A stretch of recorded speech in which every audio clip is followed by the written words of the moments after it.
एक बार भगवान शिव और माँ पार्वती हरिद्वार में भ्रमण कर रहे थे। माँ पार्वती ने देखा कि सहस्त्रों मनुष्य माँ गंगा में स्नान कर हर हर गंगे कहते हुए चले आ रहे थे, लेकिन सभी मनुष्य अभी भी पाप परायण लग रहे थे। माँ पार्वती भगवान शिव से पूछती है कि प्रभु, क्या अब गंगा समर्थन नहीं रही? प्रभु ने पूछा, पार्वती, तुमने ऐसा सवाल क्यों किया? माँ पार्वती कहती है कि प्रभु, इन सभी मनुष्यों के पापों का अंत क्यों नहीं हुआ? भगवान शिव मुस्कुराते हुए कहते हैं कि पार्वती, गंगा तो अभी भी सर्व समर्थन है, लेकिन इन सभी लोगों ने पाप नाशनी गंगा में स्नान किया ही नहीं है। माँ पार्वती विस्मित होकर बोली, प्रभु, अभी तो गंगा में स्नान कर इन लोगों के शरीर भी नहीं सूखे और आप कह रहे हैं कि इन्होंने पाप नाशनी गंगा में स्नान नहीं किया। भगवान शिव ने कहा, पार्वती, मैं कल तुमको इस बात का भेद बताऊंगा। अगले दिन प्रातः बारिश होने लगी और सभी रास्ते पानी और कीचड़ से भर गए।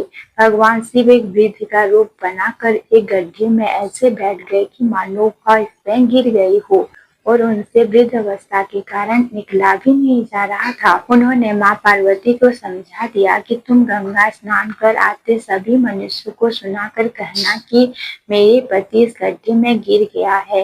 मेरे पति सर्वथा निष्पाप आत्मा है और कोई निष्पाप तो पुण्य आत्मा ही उनको बाहर निकाल सकती है। अगर कोई व्यक्ति निष्पाप हो तो मेरे पति को बाहर निकालने के लिए हाथ लगाएं, लेकिन अगर कोई निष्पाप नहीं हुआ तो उसका शरीर जलकर भस्म हो जाएगा। माँ पार्वती अब गड्ढे के पास बैठ गई। हर कोई सुंदर स्त्री को प्रलाप करते हुए देखकर रुक जाता। एक सुंदर स्त्री को वेदना में देखकर हर कोई उसकी मदद के लिए तैयार हो जाता, लेकिन जैसे ही वह वृद्ध वेशधारी भगवान शिव को बाहर निकालने के लिए हाथ बढ़ाने लगते, माँ पार्वती तुरंत उन्हें टोक देती। वह कहती, मेरे पति सर्वथा निष्पाप आत्मा है और कोई निष्पाप पुण्य आत्मा ही उनको बाहर निकाल सकती है। अगर तुम निष्पाप हो तो मेरे पति को बाहर निकालने के लिए हाथ बढ़ाना। मैं तुम्हें पहले ही चेतावनी दे देती हूँ, अगर तुम निष्पाप नहीं हुए तो तुम्हारा शरीर जलकर भस्म हो जाएगा। इतना सुनते ही हाथ आगे बढ़ाने वाले हाथ पीछे कर लेते, क्योंकि उनको लगता था कि हमने जीवन में कभी न कभी पाप किया ही होगा। दूसरे उनके मन में आता कि इस बुढ़े के लिए क्यों अपना जान जोखिम में डालना।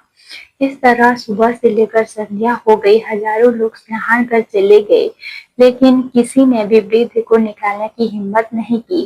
शाम के समय एक युवक ने हाथ में लोटा लिए हुए वहां से गुजरा तो माँ पार्वती ने उसको भी अपनी व्यथा सुनाई। जब वह मदद करने के लिए हाथ बढ़ाने लगा तो उनसे भी वही बात कही जो अब तक वहां से गुजरे हजारों लोगों को कहती थी, अगर तुम सर्वथा निष्पाप हो तो ही मेरे पति को हाथ लगाना, नहीं तो तुम भस्म हो जाओगे।